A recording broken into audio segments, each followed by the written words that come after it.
52 ವರ್ಷದ ಸಾಮಾನ್ಯ ಉದ್ಯೋಗಿಯೊಬ್ಬರು ಒಂದೇ ರಾತ್ರಿಯಲ್ಲಿ ಬರೋಬ್ಬರಿ 78.5 ಕೋಟಿ ರೂಪಾಯಿ ಅಂದ್ರೆ 20 ಮಿಲಿಯನ್ UAE ದಿರಂ ಗೆದ್ದು ಇಡೀ ಜಗತ್ತೇ ತಮ್ಮತ್ತ ತಿರುಗಿ ನೋಡುವಂತೆ ಮಾಡಿದ್ದಾರೆ. ಅಷ್ಟಕ್ಕೂ ಯಾರು ಈ ವ್ಯಕ್ತಿ? ಇಷ್ಟೊಂದು ದೊಡ್ಡ ಮೊತ್ತವನ್ನ ಅವರು ಹೇಗೆ ಗೆದ್ದರು? ಗೆದ್ದ ನಂತರ ಅವರು ತೆಗೆದುಕೊಂಡ ನಿರ್ಧಾರವೇನು? ಬನ್ನಿ ಈ ಇಂಟ್ರೆಸ್ಟಿಂಗ್ ವಿಷಯವನ್ನ ವಿವರವಾಗಿ ತಿಳಿಯೋಣ. ಈ ರೋಚಕ ಕಥೆಯ ನಾಯಕ ಬೇರೆ ಯಾರೂ ಅಲ್ಲ, ಭಾರತ ಕೇರಳ ರಾಜ್ಯದ ತಿರುವನಂತಪುರಂ ನಿವಾಸಿ ಸುನೀಲ್ ಕುಮಾರ್ ಸದಾಶಿವನ್. ಸುನೀಲ್ ಕುಮಾರ್ ಅವರ ವಯಸ್ಸು 52 ವರ್ಷ. ಅವರು UAE ನಲ್ಲಿ ಮೇಂಟೆನೆನ್ಸ್ ಟೆಕ್ನಿಷಿಯನ್ ಆಗಿ ಕೆಲಸ ಮಾಡುತ್ತಿದ್ರು.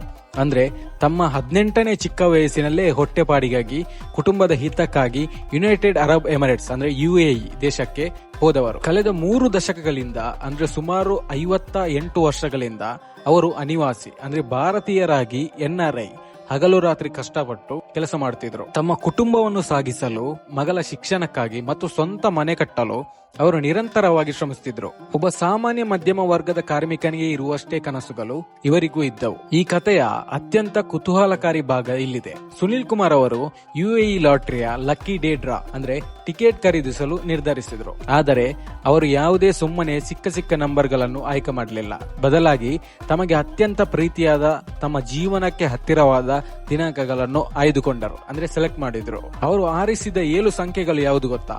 ತಮ್ಮ ಮುದ್ದಾದ ಮಗಳ ಜನ್ಮದಿನ, ತಮ್ಮ ಸ್ವಂತ ಜನ್ಮದಿನ ಮತ್ತು ತಮ್ಮ ಪ್ರೀತಿಯ ಹೆಂಡತಿಯ ಜನ್ಮದಿನ.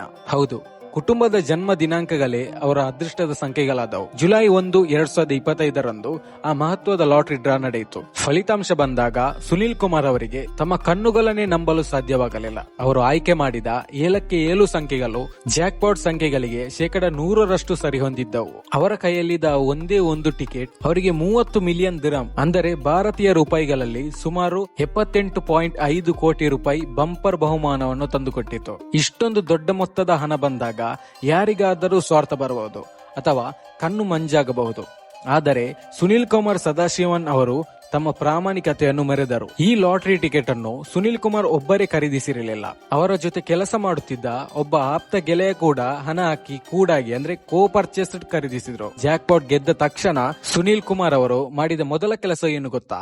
ಅವರು ತಮ್ಮ ಮಾತು ಉಳಿಸಿಕೊಂಡರು. ಲಾಟರಿಯಿಂದ ಬಂದ ಬರೋಬ್ಬರಿ 78.5 ಕೋಟಿ ರೂಪಾಯಿಯಲ್ಲಿ 50% ಅಂದ್ರೆ ಅರ್ಧದಷ್ಟು ಹಣವನ್ನು ತಮ್ಮ ಸ್ನೇಹಿತನಿಗೆ ನೀಡಲು ನಿರ್ಧರಿಸಿದರು. ಕಷ್ಟದಲ್ಲಿ ಜೊತೆಯಾಗಿದ್ದ ಸ್ನೇಹಿತನಿಗೆ ಅರ್ಧ ಪಾಲು ಕೊಡುವುದು ನನ್ನ ಕರ್ತವ್ಯ ಎಂದು ಅವರು ಹೇಳಿದ್ರು. ಇದು ಅವರ ಉದಾರತೆ ಮತ್ತು ಪ್ರಾಮಾಣಿಕತೆಗೆ ಸಾಕ್ಷಿ. ಇಷ್ಟೊಂದು ದೊಡ್ಡ ಮೊತ್ತ ಬಂದ ಮೇಲೆ ಸುನೀಲ್ ಕುಮಾರ್ ತಮ್ಮ ಮುಂದಿನ ಜೀವನಕ್ಕಾಗಿ ಅದ್ಭುತ ಮತ್ತು ಸರಳ ಯೋಜನೆಗಳನ್ನು ರೂಪಿಸಿದ್ದಾರೆ. ಒಂದು, ನಿವೃತ್ತಿ ಮತ್ತು ತಾಯ್ನಾಡಿಗೆ ವಾಪಸ್. 18ನೇ ವಯಸ್ಸಿನಿಂದ ದುಡಿದು ದಣಿದಿರುವ ಅವರು ಈಗ ತಮ್ಮ ಕೆಲಸಕ್ಕೆ ರಾಜೀನಾಮೆ ನೀಡಿ ಅಂದ್ರೆ ಕ್ವಿಟ್ ಜಾಬ್ ಸ್ವದೇಶವಾದ ಕೇರಳದ ತಿರುವನಂತಪುರಂಗೆ ವಾಪಸ್ ಬಂದು ಕುಟುಂಬದೊಂದಿಗೆ ಶಾಂತಿಯುತವಾಗಿ ವಿಶ್ರಾಂತಿ ಪಡೆಯಲಿದ್ದಾರೆ. 2, ಕನಸಿನ ಮನೆ ಮತ್ತು ಬಡವರಿಗೆ ನೆರವು. ಕೇರಳದಲ್ಲಿ ಅರ್ಧಕ್ಕೆ ನಿಂತಿರುವ ತಮ್ಮ ಸ್ವಂತ ಮನೆಯ ನಿರ್ಮಾಣ ಕಾರ್ಯವನ್ನು ಪೂರ್ಣಗೊಳಿಸಲಿದ್ದಾರೆ. ಅಷ್ಟೇ ಅಲ್ಲ, ತಮ್ಮ ಸುತ್ತಮುತ್ತಲಿರುವ ಬಡವರು ಮತ್ತು ವಸತಿ ರೈತರಿಗೆ ಮನೆ ಕಟ್ಟಿಕೊಡಲು ಸಹಾಯ ಮಾಡುವ ಮಾನವೀಯ ನಿರ್ಧಾರ ತಗೊಂಡಿದ್ದಾರೆ. 3, ಮಗಳ ಭವಿಷ್ಯ ಮತ್ತು ಶಿಕ್ಷಣ. ಬಂದ ಹಣದ ಪ್ರಮುಖ ಭಾಗವನ್ನು ತಮ್ಮ ಮಗಳ ಉನ್ನತ ಶಿಕ್ಷಣ ಮತ್ತು ಆಕೆಯ ಭವಿಷ್ಯದ ಸುರಕ್ಷತೆಗಾಗಿ ವಿನಿಯೋಗಿಸಲಿದ್ದಾರೆ. ಸ್ನೇಹಿತರೆ, ಸುನೀಲ್ ಕುಮಾರ್ ಅವರ ಈ ಕತೆ ನಮಗೆಲ್ಲರಿಗೂ ಒಂದು ಸಣ್ಣ ಭರವಸೆ ನೀಡುತ್ತದೆ. 38 ವರ್ಷಗಳ ಕಾಲ ವಿದೇಶದಲ್ಲಿ ಕಷ್ಟಪಟ್ಟು ದುಡಿದ ಒಬ್ಬ ಸಣ್ಣ ಕೆಲಸಗಾರನಾಗಿ ಕುಟುಂಬದ ಮೇಲಿದ್ದ ಪ್ರೀತಿ ಮತ್ತು ಅದೃಷ್ಟ ಒಂದಾಗಿ ಬಂದು ಜೀವನವನ್ನೇ ಬದಲಾಯಿಸಿತು. ಪ್ರತಿಯೊಬ್ಬ ಕಷ್ಟಪಡುವ ವ್ಯಕ್ತಿಗೂ ಜೀವನದಲ್ಲಿ ಒಮ್ಮೆಯಾದರೂ ಒಳ್ಳೆಯ ದಿನ ಬಂದೇ ಬರುತ್ತದೆ ಎಂಬುದಕ್ಕೆ ಸುನೀಲ್ ಕುಮಾರ್ ಅವರೇ ಉದಾಹರಣೆ. ನಿಮಗೆ ಈ ಸ್ಫೂರ್ತಿದಾಯಕ ಕಥೆ ಇಷ್ಟವಾಯಿತೆ? ಹಾಗಿದ್ದಲ್ಲಿ ಈ ವಿಡಿಯೋಗೆ ಲೈಕ್ ಮಾಡಿ, ನಿಮ್ಮ ಸ್ನೇಹಿತರೊಂದಿಗೆ ಶೇರ್ ಮಾಡಿ, ಹಾಗೂ ಇಂಥದೇ ಮತ್ತಷ್ಟು ಇಂಟ್ರೆಸ್ಟಿಂಗ್ ವಿಷಯಗಳಿಗಾಗಿ ನಮ್ಮ ಚಾನಲ್ ಅನ್ನ ಸಬ್ಸ್ಕ್ರೈಬ್ ಮಾಡೋದನ್ನ ಮರೆಯಬೇಡಿ. ಮುಂದಿನ ವಿಡಿಯೋದಲ್ಲಿ ಸಿಗೋಣ. ಅಲ್ಲಿ ತನಕ ಎಲ್ಲರಿಗೂ ಧನ್ಯವಾದಗಳು.